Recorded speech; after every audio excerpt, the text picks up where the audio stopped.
নমস্কাৰ অসম দৰ্পণ চেনেলটোলৈ আপোনাক স্বাগতম জনাইছোঁ। আমি এই চেনেলটোত জিকে কাৰেণ্ট এফেয়াৰ্স আৰু মেথছৰ ভিডিঅ'ৰ লগতে সময়ে সময়ে জব ৰিলেটেড ইনফৰমেশ্যন আগবঢ়াওঁ। আপুনি যদি আমাৰ চেনেলটোলৈ প্ৰথমবাৰ আহিছে তেন্তে আমাৰ চেনেলটো ছাবস্ক্ৰাইব কৰি ল'ব যাতে আমাৰ প্ৰতিটো ভিডিঅ' সৰ্বপ্ৰথমে লাভ কৰে। নমস্কাৰ, আজি আমি আপোনালোকৰ বাবে 30টা জেনেৰেল নলেজৰ প্ৰশ্ন লৈ আহিছোঁ। আশা কৰোঁ আপোনালোকে ভিডিঅ'টি চাই ভাল পাব। আহকচোন ভিডিঅ'টো আৰম্ভ কৰোঁ। প্ৰথম প্ৰশ্ন, ভাৰতৰ প্ৰথম ডগ পাৰ্ক কোনখন চহৰত স্থাপন কৰা হৈছে? India's first dog park was established in which city? ইয়াত দিয়া অপশ্যনকেইটাৰ ভিতৰত শুদ্ধ অপশ্যনটো হ'ব অপশ্যন চি, হায়দৰাবাদ। হায়দৰাবাদত কুকুৰৰ বাবে এখন পাৰ্ক স্থাপন কৰা হৈছে য'ত কুকুৰক ট্ৰেইনিং দিয়াৰ পৰা আদি কৰি সকলোখিনি ব্যৱস্থা থাকিব। তাৰ পিছৰ প্ৰশ্নলৈ যাওঁ। Which state government launched Pankh scheme? Pankh আঁচনি কোনখন ৰাজ্য চৰকাৰে আৰম্ভ কৰিছে? ইয়াত দিয়া অপশ্যনকেইটাৰ ভিতৰত শুদ্ধ অপশ্যনটো হ'ব অপশ্যন চি, মধ্যপ্ৰদেশ। ইয়াত পংখ আঁচনিৰ ফুল ফৰ্মটো হৈছে পি মানে প্ৰটেকশ্যন, এ মানে awareness of there right, N মানে হৈছে নিউট্ৰিশ্যন আৰু কে মানে হৈছে নলেজ, এইচ মানে হৈছে হেল্থ। এই আঁচনিখন বেটী বচাও বেটী পঢ়াও আঁচনিৰ অন্তৰ্গত এখন আঁচনি। শেহতীয়াকৈ মধ্যপ্ৰদেশ চৰকাৰে ছোৱালীসকলক লক্ষ্য কৰি আৰম্ভ কৰিছে। তাৰ পিছৰ প্ৰশ্ন, in which city was the boat library started? কোনখন চহৰত নাও পুথিভঁৰাল আৰম্ভ কৰা হৈছে? ইয়াত দিয়া অপশ্যনকেইটাৰ ভিতৰত শুদ্ধ অপশ্যনটো হ'ব অপশ্যন এ, কলকাতা। কলিকতাৰ ৱেষ্ট বেংগল ট্ৰেন্সপৰ্ট কৰ্পোৰেশ্যনৰ দ্বাৰা এই বোট লাইব্ৰেৰী লঞ্চ কৰা হৈছে। তাৰ পিছৰ প্ৰশ্নটো, in which city will the first Indian grey বুল চেঞ্চুৰী বি এষ্টাব্লিছড? কোনখন চহৰত প্ৰথম ভাৰতীয় গ্ৰে বুল চেঞ্চুৰী স্থাপন কৰা হ'ব? ইয়াত দিয়া অপশ্যনকেইটাৰ ভিতৰত শুদ্ধ অপশ্যনটো হ'ব অপশ্যন ডি, কোপ্পাল। কৰ্ণাটকাত অৱস্থিত কোপ্পাল ডিষ্ট্ৰিক্টত প্ৰথমখন ভাৰতীয় গ্ৰে বুল চেঞ্চুৰী আৰম্ভ কৰা হ'ব। তাৰ পিছৰ প্ৰশ্নটো, in which state was the world's largest white crocodile park opened? বিশ্বৰ সৰ্ববৃহৎ বগা কুম্ভীৰৰ কোনখন ৰাজ্যত উদ্যান মুকলি কৰা হৈছে? ইয়াত দিয়া অপশ্যনকেইটাৰ ভিতৰত শুদ্ধ অপশ্যনটো হ'ব অপশ্যন চি, উৰিষ্যা। উৰিষ্যাতে বিশ্বৰ সৰ্ববৃহৎ বগা কুম্ভীৰৰ উদ্যান আৰম্ভ কৰা হৈছে। উৰিষ্যাৰ ভিতৰকনিকা নেশ্যনেল পাৰ্কত এই বগা কুম্ভীৰৰ উদ্যানখন আকৌ অ'পেন কৰা হৈছে। তাৰ পিছৰ প্ৰশ্ন, who was awarded with Mahavir Chakra on জানুৱাৰী 26? 26 জানুৱাৰীত তলৰ কাক মহাবীৰ চক্ৰৰে সন্মানিত কৰা হৈছিল? ইয়াত দিয়া অপশ্যনকেইটাৰ ভিতৰত শুদ্ধ অপশ্যনটো হ'ব অপশ্যন বি, কৰ্ণেল সন্তোষ বাবুক। কৰ্ণেল সন্তোষ বাবুক 26 জানুৱাৰী 2023 চনত মহাবীৰ চক্ৰৰে সন্মানিত কৰা হয়। তাৰ পিছৰ প্ৰশ্ন, which state on the best electoral practice 2020 national award? কোনখন ৰাজ্যই বেষ্ট ইলেক্টৰেল প্ৰেক্টিছ 2020 ৰাষ্ট্ৰীয় বঁটা লাভ কৰে? ইয়াত দিয়া অপশ্যনকেইটাৰ ভিতৰত শুদ্ধ অপশ্যন হ'ব মেঘালয়। মেঘালয় চৰকাৰে 2020 বৰ্ষৰ বেষ্ট ইলেক্টৰেল প্ৰেক্টিছৰ নেশ্যনেল বঁটা লাভ কৰিছে। তাৰ পিছৰ প্ৰশ্ন, in which country is the Merapi volcano erupted? Merapi আগ্নেয়গিৰি কোনখন দেশত উদগিৰণ হৈছে?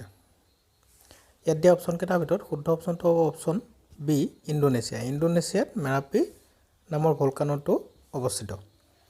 তাৰ পিছৰ প্ৰশ্ন, which Indian American women was appointed acting chief of NASA? কোনগৰাকী ভাৰতীয় আমেৰিকান মহিলাক নাছাৰ ভাৰপ্ৰাপ্ত মুৰব্বী হিচাপে নিযুক্তি দিয়া হৈছে? নাছাৰ ভাৰপ্ৰাপ্ত হিচাপে এগৰাকী ভাৰতীয় আৰু আমেৰিকান মহিলাক নিযুক্তি দিয়া হৈছে আৰু সেইগৰাকী হৈছে ভব্যলাল। সেয়েহে অপশ্যন বি শুদ্ধ উত্তৰ হ'ব। তেখেতে এক্টিং চিফ হিচাপে নাছাত যোগদান কৰিছে। তাৰ পিছৰ প্ৰশ্ন, which state established the botanical garden of the for the preservation of trees? গছ-গছনি সংৰক্ষণৰ বাবে কোনখন ৰাজ্যই উদ্ভিদ উদ্যান স্থাপন কৰিছিল? ইয়াত দিয়া অপশ্যনকেইটাৰ ভিতৰত শুদ্ধ অপশ্যনটো হৈছে অপশ্যন ডি ওপৰৰ এটাও নহয়। তাৰ পিছৰ প্ৰশ্ন who was awarded the Mahatma award for outstanding contribution in the field of education. শিক্ষাৰ ক্ষেত্ৰত অসাধাৰণ অৱদানৰ বাবে কাক মহাত্মা বঁটা প্ৰদান কৰা হৈছিল? শিক্ষাৰ ক্ষেত্ৰত অসাধাৰণ অৱদানৰ বাবে দিল্লীৰ উপ মুখ্যমন্ত্ৰী মনোজ চিচোদিয়াক বঁটা প্ৰদান কৰা হৈছে। তাৰ পিছৰ প্ৰশ্ন who set a new record by becoming India's youngest female pilot. ভাৰতৰ আটাইতকৈ কম বয়সীয়া মহিলা পাইলট হৈ কোনে নতুন অভিলেখ সৃষ্টি কৰিছে? ইয়াত দিয়া অপশ্যনকেইটাৰ ভিতৰত শুদ্ধ অপশ্যনটো হ'ব অপশ্যন চি আয়েশা আজিজ। আয়েশা আজিজে নতুনকৈ ইণ্ডিয়াৰ য়ংগেষ্ট ফিমেল পাইলট হিচাপে অভিলেখ গঢ়িছে। তাৰ পিছৰ প্ৰশ্ন which state started the Har ঘৰ পানী হৰ ঘৰ চাফাই মিছন। কোনখন ৰাজ্যই হৰ ঘৰ পানী হৰ ঘৰ চাফাই মিছন অভিযান আৰম্ভ কৰিছে? ইয়াত দিয়া অপশ্যনকেইটাৰ ভিতৰত শুদ্ধ অপশ্যনটো হ'ব অপশ্যন বি পাঞ্জাৱ। পাঞ্জাৱ চৰকাৰে শেহতীয়াকৈ হৰ ঘৰ পানী হৰ ঘৰ চাফাই অভিযান আৰম্ভ কৰিছে। তাৰ পিছৰ প্ৰশ্নটো who became the first women general secretary of the Muslim council of Britain. ব্ৰিটেইনৰ মহিলা মুছলিম কাউন্সিলৰ প্ৰথম মহিলা সাধাৰণ সম্পাদিকা কোন হৈছে? ইয়াত দিয়া অপশ্যনকেইটাৰ ভিতৰত শুদ্ধ অপশ্যনটো হ'ব option D Zara Mohammad. Zara Mohammad ব্ৰিটেইনৰ মুছলিম কাউন্সিলৰ প্ৰথম মহিলা সাধাৰণ সম্পাদিকা। তাৰ পিছৰ প্ৰশ্নলৈ যাওঁ who was the first women to be appointed to the post of high court জাজ। হাইকোৰ্ট জাজ হিচাপে ফাৰ্ষ্ট ওমেন কোন আছিল? ইয়াত দিয়া অপশ্যনকেইটাৰ ভিতৰত শুদ্ধ অপশ্যনটো হ'ব অপশ্যন বি লীলা ছেঠ। পিছৰ প্ৰশ্ন which state of India became the first state to implement e cabinet. E cabinet ৰূপায়ণ কৰা প্ৰথমখন ভাৰতীয় ৰাজ্য কোন হিচাপে চিহ্নিত হৈছে? ইয়াত দিয়া অপশ্যনকেইটাৰ ভিতৰত শুদ্ধ অপশ্যনটো হ'ব অপশ্যন এ হিমাচল প্ৰদেশ। হিমাচল প্ৰদেশে প্ৰথম ষ্টেট হিচাপে ই কেবিনেট ইমপ্লিমেণ্ট কৰিছে। তাৰ পিছৰ প্ৰশ্ন which city will host 2023 sub championship in June July মাহত কোনখন চহৰত 2023 চনৰ ছাব চেম্পিয়নশ্বিপ অনুষ্ঠিত হ'ব? ইয়াত দিয়া অপশ্যনকেইটাৰ ভিতৰত শুদ্ধ উত্তৰটো হৈছে অপশ্যন চি বেংগালুৰু। বেংগালুৰুতে জুনৰ 21 তাৰিখৰ পৰা 3 জুলাইলৈ ছাব চেম্পিয়নশ্বিপ অনুষ্ঠিত হ'ব।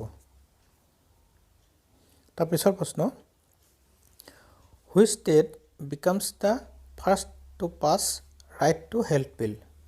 কোনখন ৰাজ্যই প্ৰথমে স্বাস্থ্যৰ অধিকাৰ বিল গৃহীত কৰে? ইয়াত দিয়া অপশ্যনকেইটাৰ ভিতৰত শুদ্ধ অপশ্যনটো হৈছে অপশ্যন চি ৰাজস্থান। ৰাজস্থান চৰকাৰে শেহতীয়াকৈ right to health bill pass কৰিছে। তাৰ পিছৰ প্ৰশ্ন when is world meteorological day observed annually. বছৰি কেতিয়া বিশ্ব বতৰ বিজ্ঞান দিৱস পালন কৰা হয়? বছৰি বতৰ বিজ্ঞান দিৱস মাৰ্চৰ 23 তাৰিখে পালন কৰা হয়। সেয়েহে অপশ্যন এ শুদ্ধ উত্তৰ হ'ব।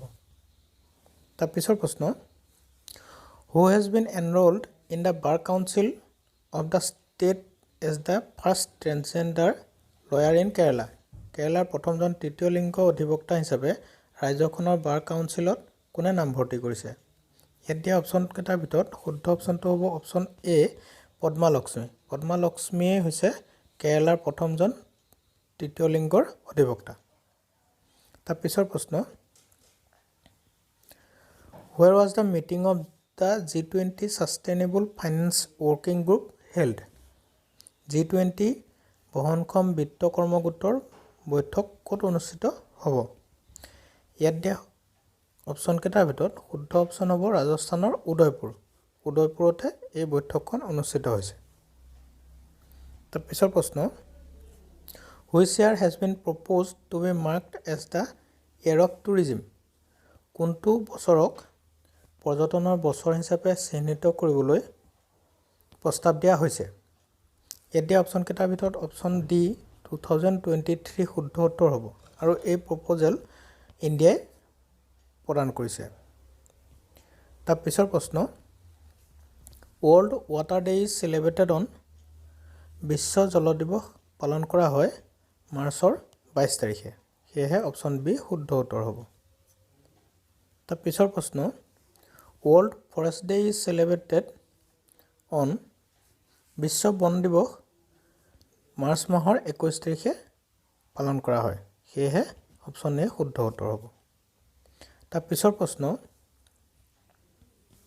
Which city gets healthy city award for smoke free law থপাত ধূমপানমুক্ত আইনৰ বাবে কোনখন চহৰে স্বাস্থ্যকৰ চহৰ বঁটা লাভ কৰে বেংগালুৰু চহৰে শেহতীয়াকৈ স্বাস্থ্যকৰ বঁটা হিচাপে বঁটা লাভ কৰিছে সেয়েহে অপশ্যন বি শুদ্ধ উত্তৰ হ'ব তাৰ পিছৰ প্ৰশ্ন on which day international happiness day 2023 celebrated international happiness day মাৰ্চৰ 20 তাৰিখে পালন কৰা হয় সেয়েহে অপশ্যন এ শুদ্ধ উত্তৰ হ'ব তাৰ পিছৰ প্ৰশ্ন polio' cases were recently recorded in which country for the first time in 30 years শেহতীয়াকৈ 30 বছৰৰ ভিতৰত প্ৰথমবাৰৰ বাবে কোনখন দেশত পলিঅ' ৰোগীৰ তথ্য পোৱা গৈছে ইয়াত দিয়া অপশ্যন কেইটাৰ ভিতৰত শুদ্ধ অপশ্যনটো হ'ব বুৰুণ্ডি সেয়েহে অপশ্যন চি শুদ্ধ হ'ব প্ৰশ্ন who has been recently appointed as its brand ambassador by Luxor Writing Instruments Private Limited শেহতীয়াকৈ Luxor Writing Instrumentsৰ ব্ৰেণ্ড এম্বাছাডৰ হিচাপে কাক নিযুক্তি দিয়া হৈছে ইয়াত দিয়া অপশ্যন কেইটাৰ ভিতৰত শুদ্ধ অপশ্যনটো হৈছে অপশ্যন এ বিৰাট কোহলি তাৰ পিছৰ প্ৰশ্নটো world consumer rights day is observed on বিশ্ব গ্ৰাহক অধিকাৰ দিৱস তাৰিখে পালন কৰা হয় মাৰ্চৰ 15 তাৰিখে বিশ্ব গ্ৰাহক অধিকাৰ দিৱস পালন কৰা হয় সেয়েহে অপশ্যন ডি শুদ্ধ হ'ব তাৰ পিছৰ প্ৰশ্নটো in which city India's first ever 100% methanol fuel bus launched কোনখন চহৰত ভাৰতৰ প্ৰথমখন 100% মিথানল ইন্ধনযুক্ত বাছ মুকলি কৰা হ'ল ইয়াত দিয়া অপশ্যন কেইটাৰ ভিতৰত অপশ্যন বি বেংগালুৰুত নিতিন গাডকাৰীয়ে শেহতীয়াকৈ 100% মিথানল ইন্ধনযুক্ত বাছ মুকলি কৰে আশা কৰোঁ আপোনালোকে ভিডিঅ'টো চাই ভাল পালে যদি ভাল পালে লাইক আৰু শ্বেয়াৰ কৰিবলৈ নাপাহৰিব ধন্যবাদ